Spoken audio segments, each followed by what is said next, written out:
when video was coming, I know all my 16mm friends in the 70s started selling their 16mm equipment. They said, oh, here's the wave of the future.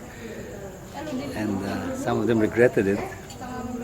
But finally I decided to start using video. But it's more like a diary. I just keep shooting. I never know what I'm going to where I'm going to use it. It's not planned, except maybe sometimes if I have a theme, like now I'm shooting rice terraces here in Indonesia.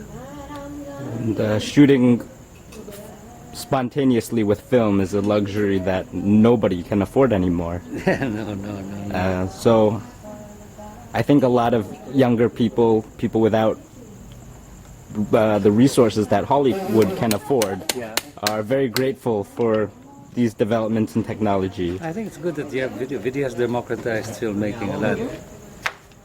You know, because 60mm is such a more expensive medium, and it's so cumbersome. You have to go to laboratories. You have to, you know, it was much more.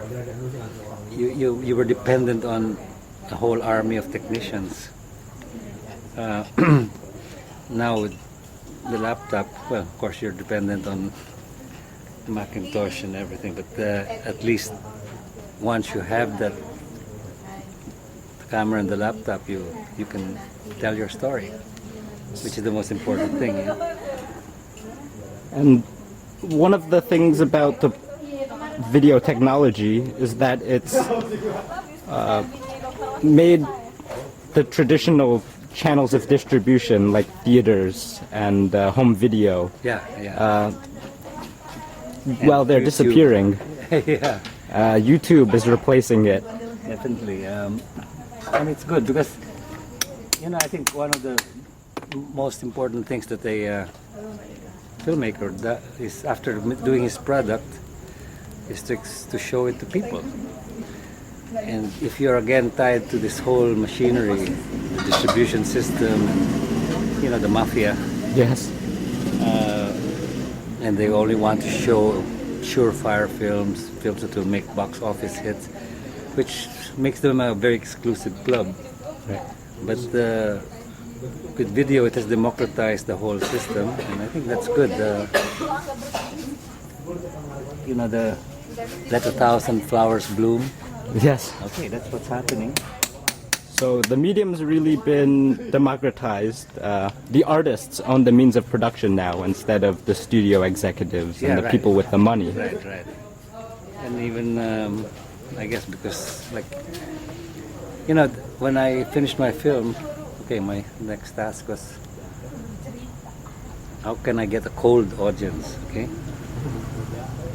I can always invite my friends and maybe fill up half a cinema, but everybody's sympathetic to you. Oh, you're a nice guy. Oh, wow. And you won't get a cold reaction that you get in a film festival, or you get in a YouTube. You know, people who don't know you, and either they can be honest because they're probably anonymous.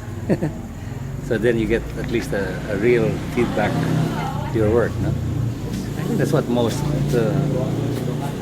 budding filmmakers want to do. So, how did you feel about pursuing film when you knew it was a medium that's so expensive and that you can only continue making film if you are well remunerated for your efforts? Okay, I did Perfumed Nightmare with a lot of ingenuity and, you know, tricks. I used the film school equipment in Munich because the student was my cameraman and he was doing his diploma film, so he said, can I sneak into your editing room? Can can you get the Ariflex for me? Things like that. So you could still do a 60mm film with almost zero budget, but of course you don't have the same freedom. What video has done is it has basically freed you from the high cost of making film. Yeah. And now, since video is like like a household. Almost every It's an other- appliance. Yeah, It's not an appliance, artist's right, tool. right.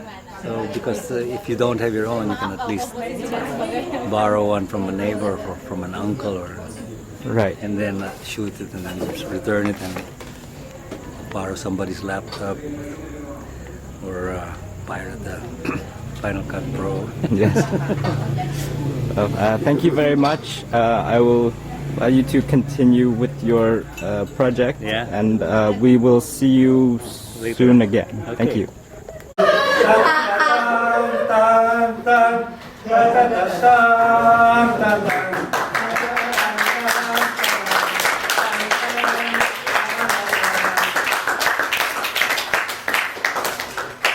And now, after having completed his requirements for blockbuster filmmaking,